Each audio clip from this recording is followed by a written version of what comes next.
per week. When you per week. You've heard of people doing that? Oh, I've seen it. But the variability, though, too, you have to understand. Because as much as I want this to be...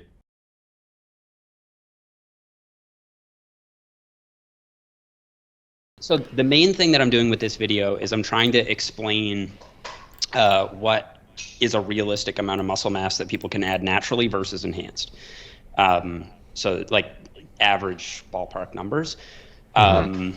So a big part of the studies on this is like, are the dosages actually normal in the real world? Like, are the dosages that are in the studies what bodybuilders are actually taking? So in the most famous studies on this, they give people 600 milligrams of testosterone per week. Yep. Would you consider that a high dose, moderate dose, or low dose?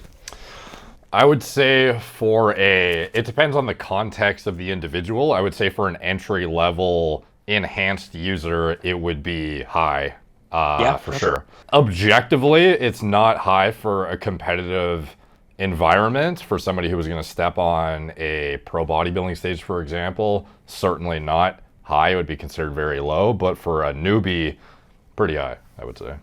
Okay, so can you break down what would you say would be like a entry level, like this is just TRT, just actual like testosterone replacement therapy. Then there, I would imagine, would be another level where you'd have like moderate enhancement, but you probably wouldn't call it like a bodybuilding cycle. Then you'd probably have like like an actual bodybuilding cycle, I want to compete, and then you'd have IFBB Pro, I want to be the biggest guy possible cycle. Yeah. Just break down some numbers for me so I can kind of like wrap my head around what that might look like. Sure. So I think the good thing about that graded dose response study is it does sort of break down the threshold of where things go super physiologic. So you can see the great thing about that study too is they administer a GnRH agonist. So they essentially like pseudo castrate the subjects in the study, so you can see the actual response purely to the test, and there's no endogenous conflation essentially with other hormones that you would normally produce, or at least natural testosterone. But basically what you see in performance metrics, if I recall correctly, I think it was at the 125 mark that they started to they would go kind of above what their baseline was in terms of lean body mass outcomes, but also performance metrics. I would have to pull up the study to recall exactly, but it was somewhere around like 25 milligrams and 50 milligrams. Essentially, you would lose performance in muscle because you have shut yourself down and then subject yourself to an amount of hormone that is literally less than you would have produced otherwise naturally. But with the 125, you're getting to a point where you're starting to kind of creep up above what you can naturally do. And then 300, you start to see pretty significant increases that are very representative of super physiological outcomes. And 600 is like, I would say, actual cycle territory of what a lot of people that are even bodybuilders would consider, okay, that's like a fair amount of gear to be using.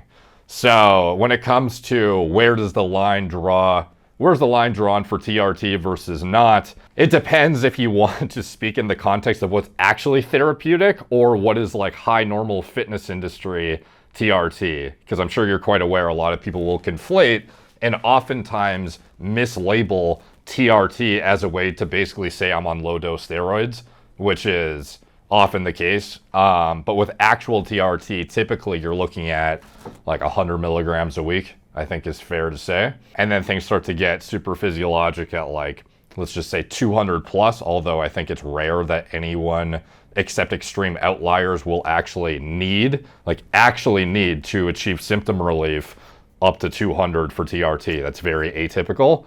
So anything above 200, I would say is kind of like, okay, you're in enhanced territory 99% of the time.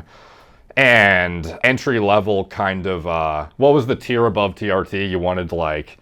Well, I'm just trying to like give people some ballpark of the ranges. So like I would imagine, so you said TRT would be something in the range of like 100 milligrams a week, right? Yep. And then let's say like gym TRT, you're looking at like 200 milligrams a week or maybe 300 Yeah. milligrams a week? I would say in general, most people are gonna achieve therapeutic replacement around 100 a week, and getting to like gym bro TRT, you're kind of at like, for most people, 150 to 200 a week. You will look at their total test level, and on a trough, at a trough point, their total might look natural, but if you actually dig deeper and you look at their SHBG, their free testosterone levels, it will typically be a bit disproportionately enhanced looking. So I would say in general, once you get closer to the 200 range, you're kind of in, high normal sports, TRT, fitness industry territory, whatever you'd want to call it if there was an official terminology. And then, yeah, above and beyond that, you start to get into what I would say is considered abuse by even like somebody who is a provider and like, in a clinical oversight setting. They would typically say, okay, once you pass 200, you're kind of in abusive territory. And that's, it's all subjective and very, you could scrutinize it to hell at the end of the day, but in general, very few people are going to be what you would deem to be natural looking on paper at 200 plus. So I would say you're, yeah. So above 200, you're looking at enhancement. Essentially, yeah. Okay. And then, so tell me what would be like a normal, I want to do bodybuilding. I want to get like yoked out of my mind, but I may not have Olympia aspirations. Like I'm trying to do let's say like a provincial or national or like a state or national level show. Like what would be like the bodybuilder dose? Yeah, and it gets difficult when you determine the dose based on if you're planning on cycling off or not, because some people who are doing this long term and they have aspirations of being competitive, they can get away with using less off the rip because they are going to stay on in perpetuity and do like a blast cruise model. Those individuals don't necessarily have to subject themselves to like an acute condensed like higher exposure because they don't have to worry about the amount they're going to lose after they come off.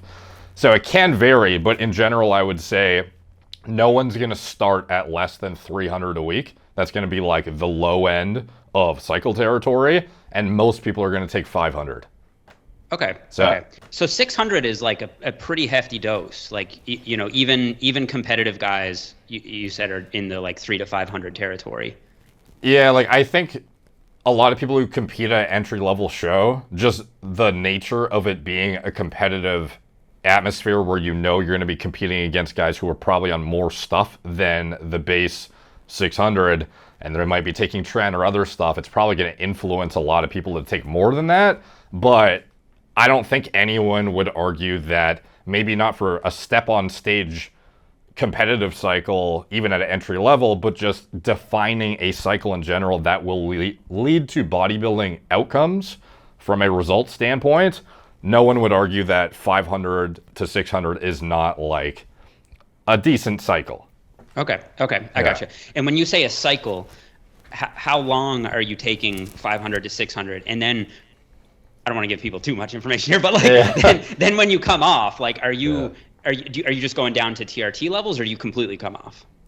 Yeah, and it's tough because the terminology, even as I say it, it's like cycle is literally defining a window of time that you're subjecting yourself to a certain amount of drug, but it's like, it's hard to define these terms without, in a way that is representative of the dose without just saying you're abusing shit regardless when you're above a certain dosage.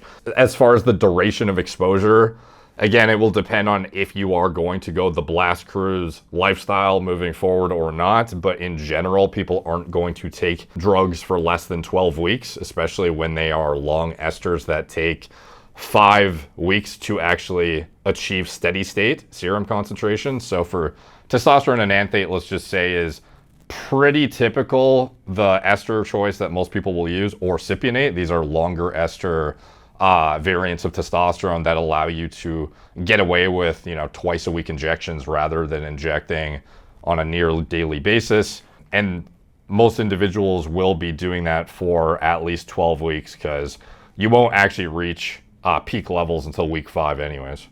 Okay. Yeah.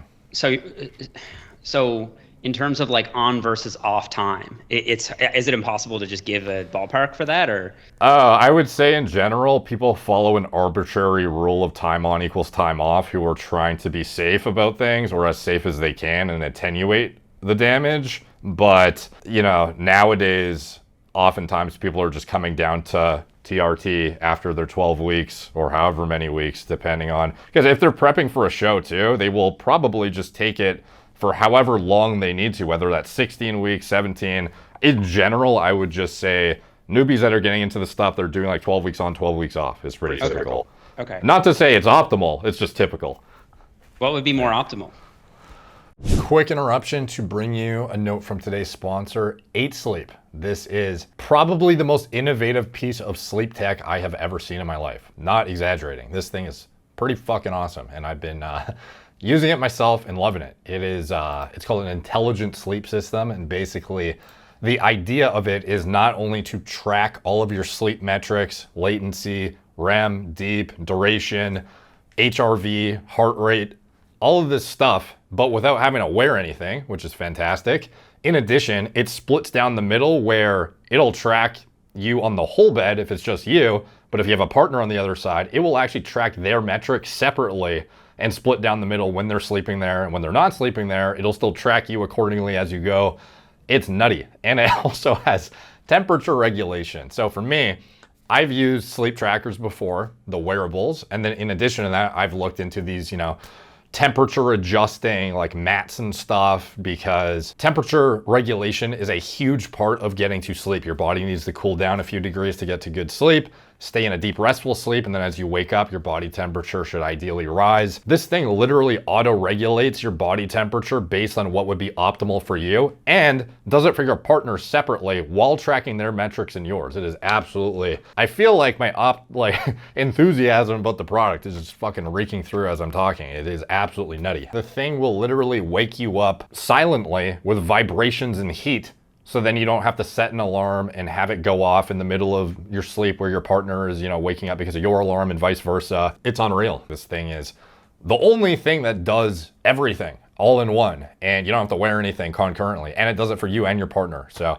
I couldn't say enough good things about this device. It's awesome. I think it's definitely worth the investment personally, and I think it will pay off dividends. Like, it is something that will improve quality of life, health status, like all of the things you're probably very familiar with when it comes to sleep, and getting that dialed in could not be of higher importance, in my opinion, personally. So if you want to check it out, I'm stoked to have them part of the channel now.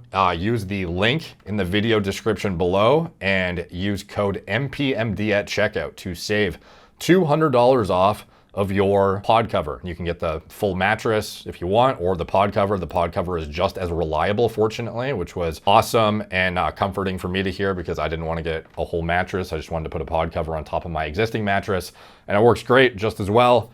And yeah, $200 off, code MPMD.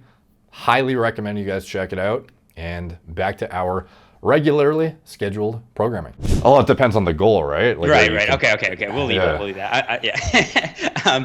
Okay. So, all right. And then, so we've got TRT, like actual TRT, like medical therapeutic TRT. We're looking at 100 milligrams. Fitness TRT or sports TRT, we're looking at around 200. Yeah. Entry level bodybuilding cycle, most people are doing, let's say 300 to 500. What is IFBB? I need a lot of juice. Like, what's a cycle that you've seen or have heard of people doing that isn't like just, okay, you didn't actually take that, like that you're confident people actually take? Oh yeah, you see grams is common. And when I say grams, I mean the combined dosage across a week of all anabolic androgenic steroids. That's including, but not limited to, testosterone plus your, masteron plus your, nandrolone, like whatever it is.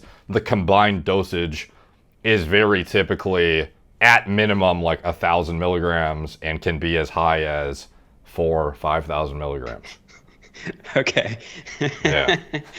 So 5 grams of anabolics per week. When you per week. You've heard of people doing that? Oh, I've seen it. But the variability, though, too, you have to understand.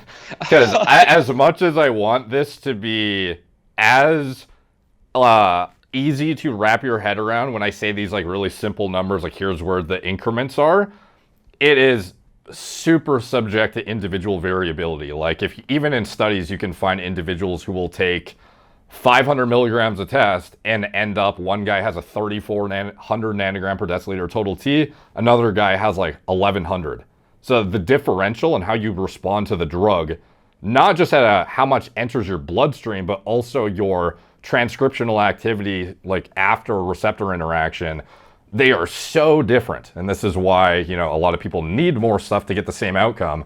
So even though the milligram amount might be higher, you might be getting the same like receptor expression level via that higher dosage burden than a guy who's using half the stuff. It all depends. But yeah, I have seen upwards of, you know, 5,000 plus per week in the professional ranks for sure.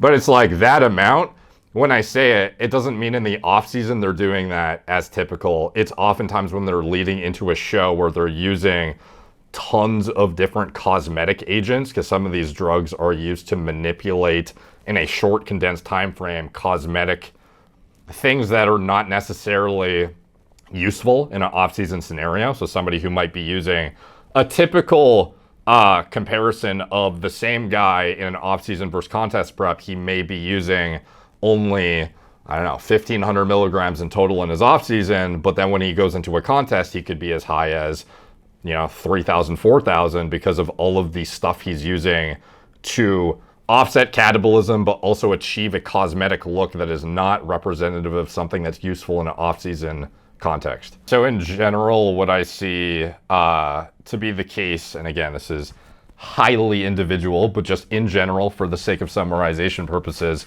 at 100 milligrams, you're typically looking at what is representative of therapeutic hormone replacement.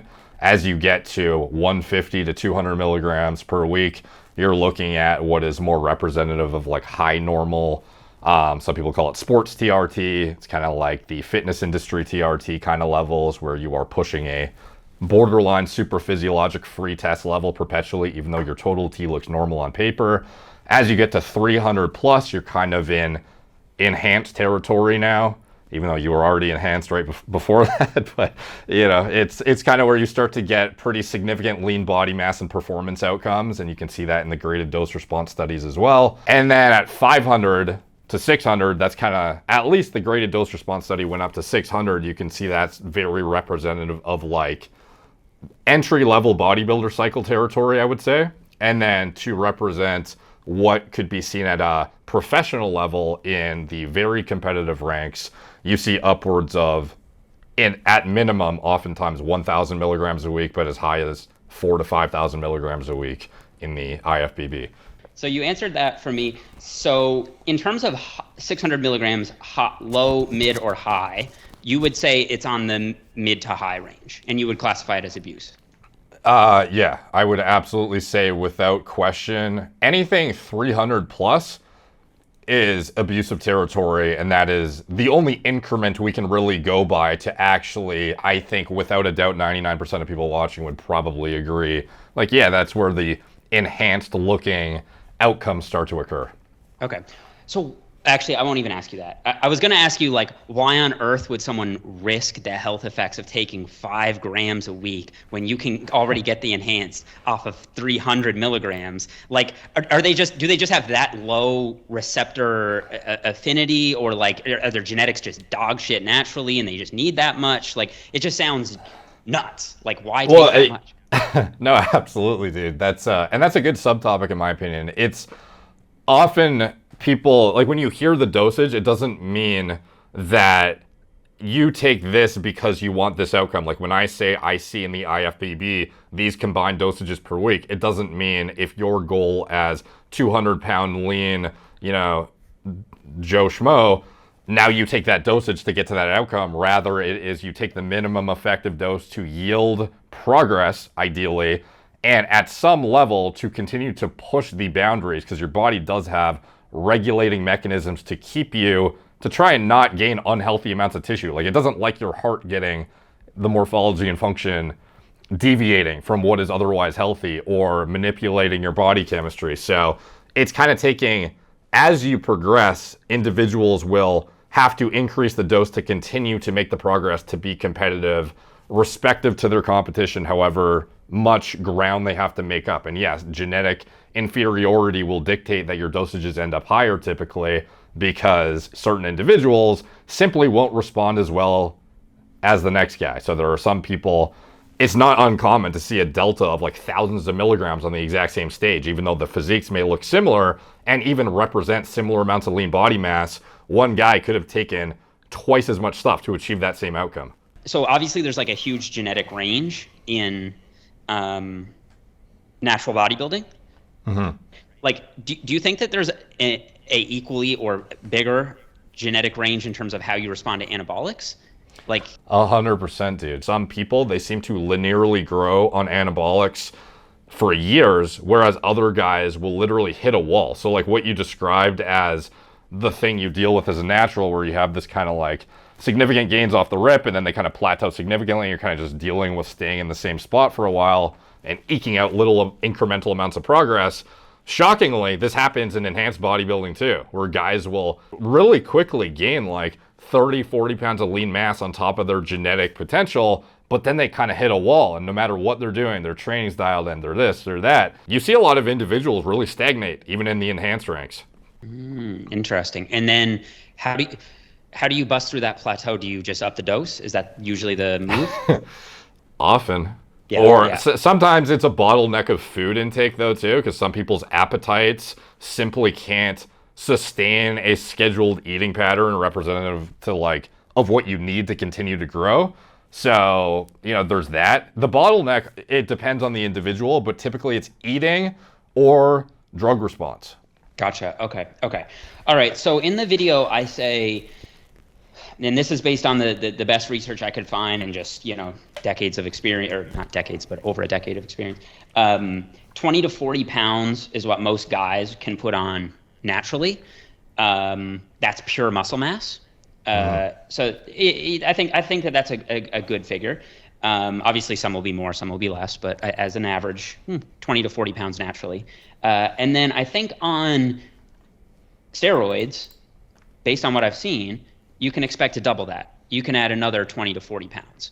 Does that sound like ballpark? Obviously it's going to depend on dose, it's going to depend on responsiveness, et cetera, but like, that's what most people could probably do. Yeah, I think that's fair to say in general. Okay. All right, cool. And then I was going to say there are some guys who just respond so insanely well that they could triple their gains. And I actually found an example, Sean Clarita, because he got Natty peaked at like 130, 5'2", and now he's like 200. And it's like he literally tripled his gains after he turned enhanced. Like absolutely bonkers. And he already looked crazy as a natty. And he's a short guy too. It gets even more, at least by sheer poundage. It gets extreme when you have guys who are 6 foot plus who, you know, peak as a natural, and they will literally gain 100 pounds of lean mass on top of that. Dude, that's so insane. Okay. Yeah. Next thing I say that I just want to double check. I speculated that, because I use Chris Bumstead as an example too, because like we have photos from when he was a teenager and he was natural, and like how freaky his genetics were and everything. He actually didn't gain that much based on what I could find, like in terms of body weight. Like he got up to, I think, around 225 or 230 as a natty, and now I don't know off the top of my head, but it's like only another maybe like 30 pounds. Like he might be 260 or something now that he's enhanced.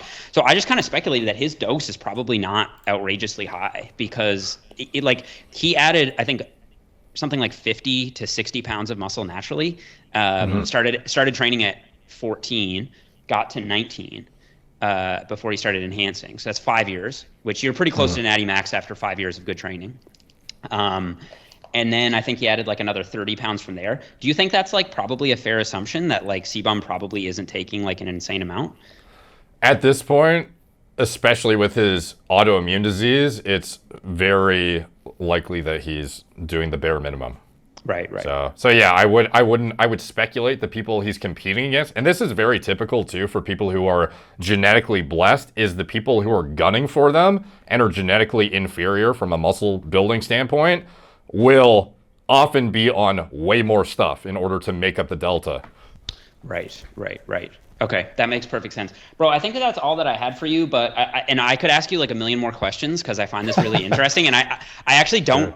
This is like the one area of fitness that I know a bit about just from like guys around the gym and stuff like that. But like Yeah. in terms of the technical knowledge, it's basically nil. So I find it super fascinating. So maybe at some point we could just schedule like a 30, 40-minute podcast and just kind of have you answer a few questions if you'd be down. Yeah, I'm super down, man. That'd be awesome.